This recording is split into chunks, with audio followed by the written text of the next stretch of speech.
이번 시간에는 일단은 생명과학의 이해, 바이러스 부분부터 시작을 할게. 자, 바이러스는 어떻게 생겨먹었냐? 껍질과 핵산으로 구성이 되어 있어. 이 껍질이라는 거는 단백질로 이루어져 있고, 핵산이라는 거는 유전 물질이야. 우리한테도 있는 DNA, RNA 같은 거겠지. 그 단백질 껍질과 DNA, RNA로 이루어진 유전 물질밖에 없기 때문에 얘네는 세포로 이루어진 게 아니야. 세포 구조가 아니야. 그냥 어떻게 보면 결정체인 거지. 단백질 안에 들어있는, 그냥 단백질 껍질 안에 들어있는, 어, 유전 물질? 이렇게 그냥. 음, 그게 그냥 바이러스 자체야. 그리고 얘는 굉장히 작아. 그, 박테리오파지라는 바이러스 알고 있니? 박테리오파지가 세균을 이제 본인의 숙주로 삼는 바이러스인데, 그거를 관련해서 나타낸 그림을 보면 바이러스랑 세균이랑 막 크게 다르지 않게 나와 있는데 되게 작습니다, 원래는. 바이러스가 엄청 작아요. 엄청 작고 거의 세균에 비하면 모래알 수준? 거의 그 정도로 작습니다. 그러면 그렇게나 작은 바이러스를 세균과 어떻게 구분을 하냐? 그냥 우리가 병에 걸리는 것들이 바이러스 혹은 세균 뭐 여러 가지가 있겠지만 대부분이 바이러스 혹은 세균이잖아. 그런 것들 구분을 하려면 어떻게 구분을 하냐? 세균 여과기라는 게 있어요. 그 음식을 할 때 그 물만 밑에 떨어지고 채소 씻을 때 채소는 위에 그대로 있게 하는 채 알죠? 채. 그 채처럼 세균 외에는 그거보다 작은 것들은 다 밑으로 걸러내는 세균 여과기라는 게 있어. 그럼 바이러스는 그 세균 여과기에 걸러질까 안 걸러질까? 안 걸러지고 밑으로 통과를 하겠죠. 그죠? 그런 것들을 통해서 세균과 바이러스의 크기를 비교를 할 수 있다. 자, 그럼 바이러스가 생명체일까? 바이러스는 생명체인 것도 있고 생명체가 아닌 것도 있어. 그러니까 이게 바이러스 중에 생명체가 있는 게 있고 바이러스 중에 생명체가 아닌 게 있고 이런 게 아니라 바이러스라는 건 다 똑같은 특성을 갖고 있는데 그런 특성 중에 몇 개는 생명체라고 볼 만한 특성이다. 라는 게 있고 몇 개는 이거는 생명체라고 보기 힘든데? 라는 특성이 있는 거야. 자, 어떤 게 있는지 볼까? 일단 생명체라고 보는 특성은 첫 번째로 핵산을 갖고 있다는 거. 아까 배운 구조 중에 핵산이 있다는 거야. 왜냐면 이건 유전 물질이기 때문에 유전과 생식을 할 수 있다는 얘기겠지. 그래서 유전과 생식에는 생명체적인 특성을 갖고 있다라고 보면 돼. 두 번째는 숙주세포가 있기만 하면은 물질 대사와 증식이 가능하다는 거야. 숙주세포. 그러니까 얘가 기생을 할 대상만 있기만 하면은 얘가 그 기생할 대상, 숙주세포의 세포 소기관들을 활용해서 자기는 유전 물질은 있으니까 그걸로 합쳐가지고 물질 대사를 합니다. 그리고 그 물질 대사를 한 것을 통해서 증식도 해. 그러니까 사실상 숙주세포가 있으면 생명체나 다름이 없는 거지. 그지? 세 번째는 돌연변이 현상이 있다는 거야. 자, 이 돌연변이 현상이 뭐냐? 앞에서 우리가 적응과 진화에서 얘기를 했어. 환경이 변하면 그 환경에 대해서 적응을 하고 그리고 적응을 한 결과 유전자 풀이 바뀌는 돌연변이가 일어나서 진화를 한다라고 했는데 바이러스 또한 마찬가지야. 흔히 들어봤지 막 변이 뭐 코로나 바이러스도 무슨 오미크론 변이 있고 막 그랬잖아. 그런 변이 같은 거야. 그게 돌연변이 현상이 있기 때문에 환경이 변하면 적응을 하고 진화를 합니다. 그래서 적응과 진화라는 생명체적인 특성이 있다. 라고 생각하면 될 것 같아.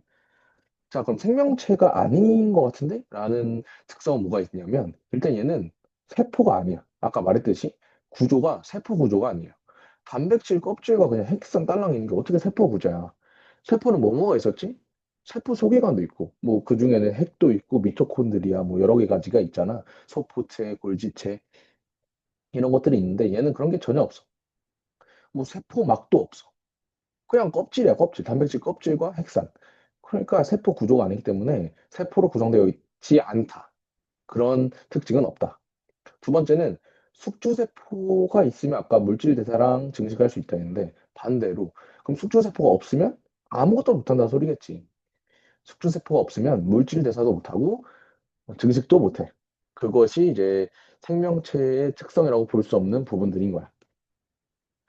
자, 바이러스를 좀 구분을 해볼게. 바이러스는 숙주세포에 따라서 구분하기도 하고, 그리고 얘가 갖고 있는 유전 물질이 무엇인지에 따라서 구분을 하기도 해. 숙주세포에 따라서 구분을 한다면, 숙주세포가 동물이거나, 식물이거나, 세균이거나, 이런 것들에 따라서 구분을 하는 거야. 그래서 동물 바이러스, 식물 바이러스, 세균 바이러스. 이렇게 있는 거야. 아까 말한 박테리오 파지가 세균 바이러스겠지. 두 번째 분류 방법은 유전 물질의 종류에 따라서 분류를 하는 거야. 유전 물질이 뭐가 있었지? 핵산이 DNA와 RNA가 있었잖아. 그래서 크게 DNA 바이러스와 RNA 바이러스로 구분이 돼. 자, 그럼 이제 선지를 좀 볼까?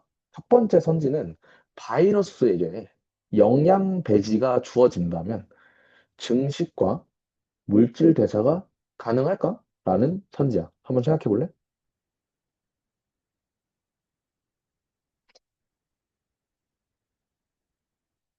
안 되겠지. 바이러스는 아까 말했던 게 뭐였지? 가장 중요한 게 영양분이 아니야. 영양분이 중요한 게 아니라 숙주 세포가 필요해. 얘는. 숙주 세포가 있어야만 증식도 되고 물질 대사도 되는 거야. 그래서 영양 배지가 중요한 게 아니고 숙주 세포라는 단어가 있어야 이 증식과 물질 대사가 가능하다라는 성질을 맞다고 할 수 있는 거야. 자, 두 번째. RNA 바이러스가 DNA 바이러스보다 멸종 가능성이 낮다. 이거를 한번 좀 생각을 해볼래?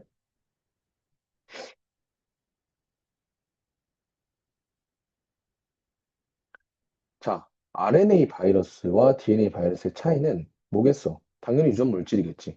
근데 그 유전 물질이 RNA와 DNA의 차이인 거잖아. 그 RNA와 DNA 차이를 너네 다 배웠지. RNA는 단일 가닥이고 DNA는 이중 나선이잖아. 그러면 우리가 알고 있는 그 유전 물질의 가장 핵심이 뭐지? 안에 들어있는 염기 서열이잖아. 그 염기 서열이 밖으로 개방되어 있는 애가 누구지? 단일 가닥인 RNA야. 그러면 그 염기 서열이 바뀔 수 있는 애는 누굴까? RNA가 바뀌기 쉬운 거야. 그렇기 때문에 한마디로 염기 서열이 바뀐다는 건 돌연 변이가 일어난다는 얘기고, 돌연 변이가 일어난다는 건 적응과 진화가 쉽다는 거고, 적응과 진화가 쉽다는 건 멸종하기 어렵다는 거겠지. 그래서 우리가 흔히 알고 있는 지금 코로나 바이러스도 계속해서 변이를 일으키고 있기 때문에 멸종되지 않고 계속 변이가 있는 거야. 독감 바이러스도 마찬가지고. 둘 다 RNA 바이러스입니다. 그런 식으로 RNA 바이러스가 DNA 바이러스보다 멸종 가능성이 낮아서 우리에게 더 자주 걸리게 만들어. 이해됐죠? 자, 문제를 한번 풀어봅시다. 일단은 문제 푸는 시간을 드리진 않을 거예요. 멈추고 보세요. 멈추고 문제 푸시고 저는 설명하겠습니다. 자, 그림은 독감을 일으키는 병원체야. 이 병원체에 대해서 옳은 것은 자, 옆에 그림을 보면은 물론 독감이 바이러스라는 걸 아는 사람은 바로 바이러스라고 판단하고 들어가면 돼. 근데 뭐 독감이 바이러스인지 어떻게 알아요? 제가 그런 거 어떻게 알아요? 그래서 널 위해서 그림도 있는 거야. 그림을 보면은 단백질로 구성된 껍질과 안에 RNA인 핵산이 있지. 어디서 많이 들어봤지? 단백질 껍질과 핵산. 단백질과 단백질 껍질과 핵산은 바이러스의 구조였잖아. 그렇기 때문에 바이러스라는 걸 알 수가 있는 거야. 자, 기억. 핵산을 갖고 있다. RNA 있잖아요. 핵산 갖고 있다. 맞죠? 두 번째, 세포 벽으로 둘러싸여 있다. 일단 니은은 무조건 틀렸다고 하고 가야 돼. 왜? 아니, 바이러스는 세포가 아닌데 세포 벽이라는 단어가 가당키 나냐고. 그럴 수가 없죠. 그러면 세포 벽 대신에 뭐로 둘러싸여 있는 거야? 단백질 껍질로 둘러싸여 있는 거야. 그지? 세 번째, 숙주세포 밖에서 물질 대사를 할 수 없다. 맞는 말이지. 얘는 바이러스이기 때문에 숙주세포가 있어야만 물질 대사와 증식이 가능하다고 몇 번이고 설명을 했어. 어, 그래서 정답은 몇 번? 3번 기억 디귿이다. 어렵지 않지? 고등학교 2학년 문제야. 2학년. 굉장히 쉽다는 얘기겠죠. 네. 자, 마지막 단원입니다. 1단원에서 마지막 단원. 생명과학의 탐구 방법. 자, 생명과학의 탐구 방법 밑에 있는 이게 뭔지 아는 사람. 3단 논법이지. 내가 이거 왜 넣어놨냐면, 이 생명과학의 탐구 방법을 주제로 나오는 문제들이 이러한 논리성을 좀 요구를 합니다. 모든 사람은 죽는다. 소크라테스는 사람이다. 그러니까 소크라테스도 죽는다. 이런 식으로 논리적인 귀결을 통해서 알고자 하는 방법을 위주로 문제를 내기 때문에 이런 걸 한번 넣어봤고, 자, 탐구 방법에 대해서 알아봅시다. 자, 탐구 방법은 그게 두 개야, 두 개. 하나는 귀납적 탐구. 앞에 나와 있는 귀납적 탐구라는 거고, 다른 하나는 연역적 탐구야. 자, 귀납과 연역의 차이가 뭐냐면, 귀납은, 귀납부터 그냥 알려줄게. 귀납은, 가장 중요한 건 어떤 주제를 일단 정해. 예를 들어서 내가, 음, 뭐라고 해야 될까? 필기구는 다 원통형으로 생겼을 것이다 라는 그런 주제를 정해. 필기구가 원통인지 아닌지. 어, 그냥 필기구의 모양에 대한 주제라고 생각하자.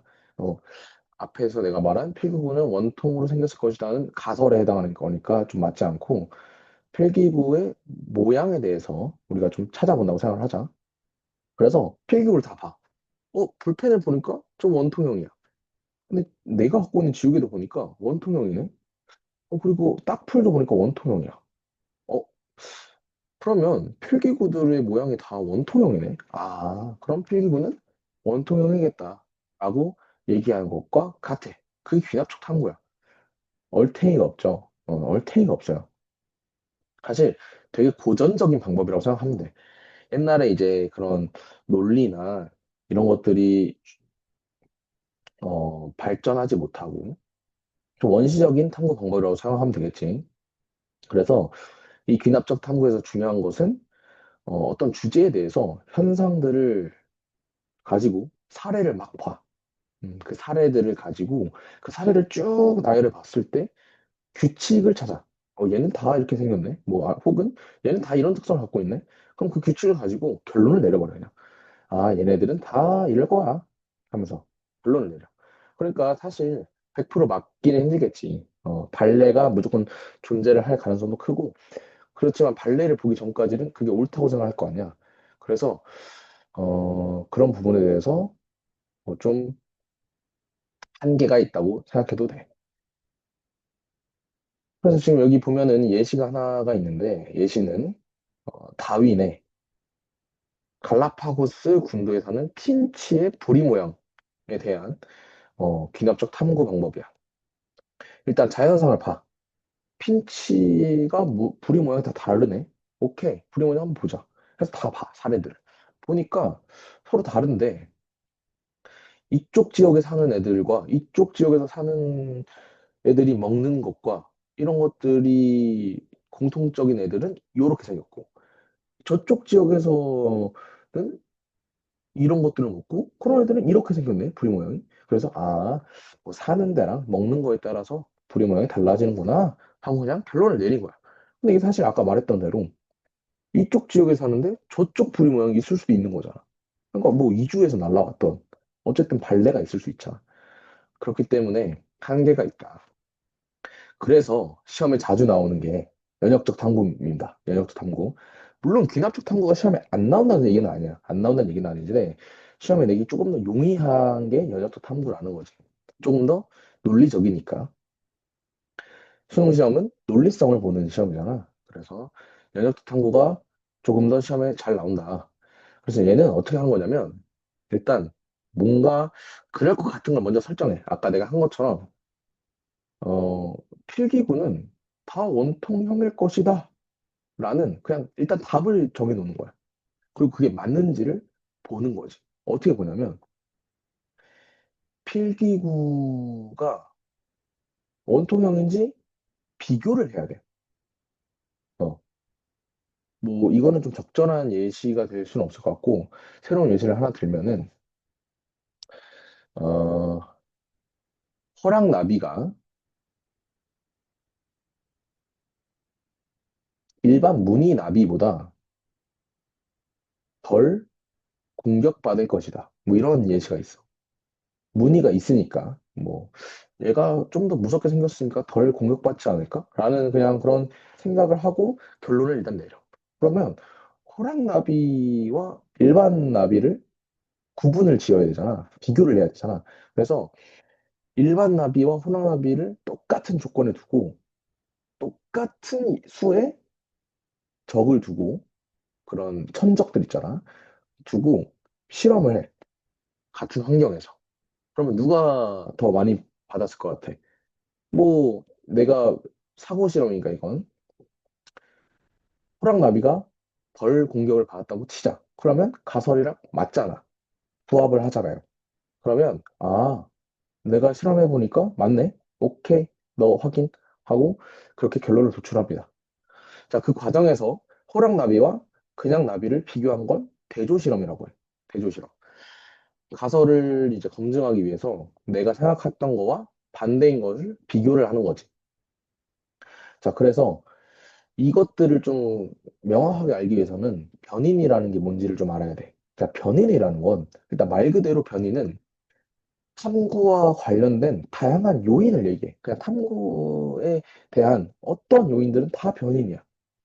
그래서 얘를 어떻게 크게 구분하냐? 이 변인이 독립적인 애인지, 종속적인 애인지를 구분을 합니다. 자, 독립적인 변인이라는 건 이 실험 과정이랑은 아예 상관이 없는 애라는 거야. 이 상관이 없다는 게 무슨 소리냐? 아예 생뚱맞은 상관없음이 아니라 좀 내가 어떻게 할 수 있는 거, 독립적으로 있으니까 내가 바꾸고 싶으면 바꿀 수 있고 싫으면 싫고 이렇게 내가 결정할 수 있는 게 독립적인 거잖아. 그럼 종속 변이는 뭘까? 내가 바꿀 수가 없는 거야. 실험이랑 이게 이어져 있는 거야. 종속돼 있는 거야. 그러니까 내가 바꿀 수가 없잖아. 그런 것들을 종속 변이라고 해. 뒤에서 또 설명을 할 거야. 자, 그래서 독립 변이는 여기 나와 있는 대로 실험 과정과는 독립적인 변이야. 그래서 실험자가 조작하거나 미조작할 수 있는 변인인 거지. 얘는 그래서 조작 변인과 통제 변인으로 구분을 합니다. 그럼 조작 변인은 뭔가? 실험군에서 의도적으로 변화시키는 거야. 그러니까 아까 호랑나비로 치면은 어, 호랑나비가 아니고 만약에 무늬가 있다면이었어. 그러면 일반 나비에 내가 무늬를 칠했어. 그럼 그건 조작한 거잖아. 그게 조작 변인이야. 오케이? 이 무늬가 있는지 없는지에 따라서 그게 조작 변인인 거지. 자, 그럼 통제 변인은 뭐냐? 실험군과 대조군 다 동일해야 돼. 아까 내가 뭐라 했지? 호랑나비 실험에서 환경은 다 똑같이 준다 했잖아. 천적의 수도, 천적이 누군지도, 환경도 다 똑같이 준다 했잖아. 그걸 통제 변인이라고 해. 그래서 이것들이 통제 변인, 조작 변인인 독립 변인인 거고, 자, 종속 변인은 뭐냐면 이 실험이 어떻게 진행됨에 따라서 이 실험에 종속돼 있는 거잖아. 그러니까 한마디로 실험 결과야. 실험 결과로 나오는 측정값. 예를 들면은 어, 호랑나비가 덜 공격을 받았다라는 수치가 있을 거 아니야. 그 수치를 내가 어떻게 바꿀 수가 있니? 실험을 해서 나온 건데. 그러니까 종속돼 있잖아. 그래서 그 실험 결과 값을 종속 변이라고 하고 조작할 수 있거나 조작할 수 없는 뭐 하기 싫다고 안 할 수 없는 뭐 그런 게 아니라는 거지. 애초에 과정에 독립되지 못하다는 거지. 자, 그래서 이 연역적 탐구 방법의 예시도 한번 들어줄게. 자, 문제인식을 보자. 개양 접시에 핀 푸른 곰팡이 주변에 세균이 증식을 하지 않았대. 그럼 왜 그럴까? 한번 보자. 그래서 가설을 좀 설정을 해, 내가. 푸른 곰팡이에서 나온 어떤 물질이 세균을 좀 방해하는 거 아닐까? 라는 생각을 하고 그럴 것이다. 라고 가설을 설정합니다. 탐구를 이제 합니다. 어떻게? 대조 실험을 해야겠지. 자, 대조군이 두 가지, 한 가지가 있을 거고 실험군이 있을 거야. 자, 푸른 곰팡이를 접종하지 않고 세균을 배양하는 거와 푸른 곰팡이를 접종하고 세균을 배양해야 돼. 왜? 우리가 중요한 게 뭐였어? 푸른 곰팡이가 있는지 없는지에 따라서 세균이 많이 자라는지 안 자라는지를 보는 거잖아. 왜냐하면 푸른 곰팡이에서 어떤 물질이 나오는지 봐야 되는 거니까. 그래서 그렇게 설정을 해. 그랬더니 어, 푸른 곰팡이를 접종하지 않은 데에서는 세균이 막 자라났어. 근데 푸른 곰팡이를 접종한 데에서는 세균이 안 자란 거야. 그러니까 아까 말한 푸른 곰팡이에 어떤 물질이 세균 증식을 방해했다. 어떤 물질인지 모르겠지만 방해한 건 맞잖아.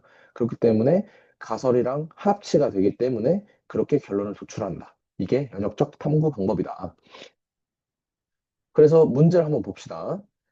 자, 푸시고 오세요. 일시 정지하고 저는 계속 설명할 겁니다. 자, 다음 플랑크톤에서 분비되는 독소 기억과 세균 S에 대해서 어떤 과학자가 수행한 탐구야?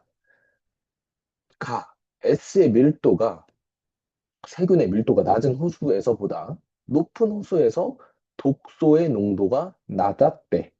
그래서 그러면 세균이 독소를 분해하는구나 라고 생각을 했어. 자, 저게 가설이죠. 자, 그래서 같은 농도의 독소가 들어있는 수조 1이랑 2를 준비했어. 통제 변인이지. 같은 농도. 그리고 한 수조에만 세균을 넣었어. 저 뭐야? 조작 변인이지. 하나에만. 그리고 나서 시간이 지나고 이 수조 두 개를 비교를 했대. 어떤 걸? 독소의 농도. 자, 그랬더니 어떤 수조에서 독소가 더 높았대? 1번 수조에서. 그러면 1번 수조에서는 세균이 독소를 분해하지 못하는 거지. 아직 남아 있었으니까. 그래서 보니까 세균이 독소를 분해한다는 결론을 결국 내렸대. 그러면 세균은 어디다 넣었을까? 당연히 2번에 넣었겠지. 2번에 넣었으니까 분해가 돼서 독소의 농도가 낮았을 거 아니야. 1번보다. 오케이? 그래서 2번에 넣었겠지. 자, 선지를 봅시다. 기억. 나에서 대조 실험이 수행되었다. 이거 가설 설정하고 대조 실험하고 변인 통제하고 조작 통제하고 해가지고 나온 연역적 탐구 방법이잖아. 그러니까 대조 실험이 수행되어야 돼. 그래서 나의 1번, 2번 수조를 갖고 대조 실험을 했기 때문에 기억은 맞는 선지. 두 번째, 조작 변이는 수조에 남아있는 기억의 농도다. 자, 수조에 남아있는 기억의 농도는 결과값이잖아. 종속 변인이야. 그지? 조작 변인이 아니라 종속 변인. 조작 변인은 애초에 독립 변인 중에 하나인 거고. 그지? 자, 그러면 독립 변인 중에 하나인 조작 변인은 뭐야? S의 여부지. S의 여부. S를 넣었는지 안 넣었는지의 여부인 거야.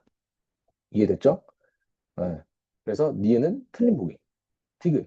S를 넣은 수조는 1번이다. 아니라고 했잖아. 2번.